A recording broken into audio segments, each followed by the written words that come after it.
स्कूलच्या सिमसिम गोष्टींच्या खजिन्यांमधून निघालेल्या आजच्या गोष्टीचं नाव आहे हाशिमनं वाचवल्या कैऱ्या.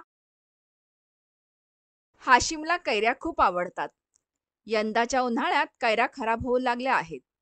हाशिमला त्या टिकवायच्या आहेत. बाबा हाशिमला म्हणाले, जर कैऱ्यांमधलं पाणी काढून टाकलं ना, तर त्या खराब होत नाहीत.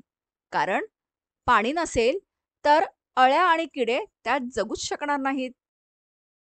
पण कैऱ्यांमधून पाणी बाहेर कसं काढायचं? हाशिमनं विचारलं. त्यामध्ये मीठ टाक, बाबांनी सांगितलं. मग बाबा आणि हाशिम यांनी मिळून त्या कैऱ्या वाळवण्यासाठी बाहेर उन्हात ठेवल्या.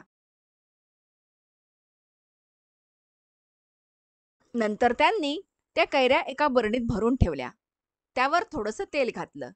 आता तेलामुळे अळ्या, किडे कैऱ्यांमध्ये पोचू शकणार नव्हते. बाबा, आपण लोणचं बनवलं की?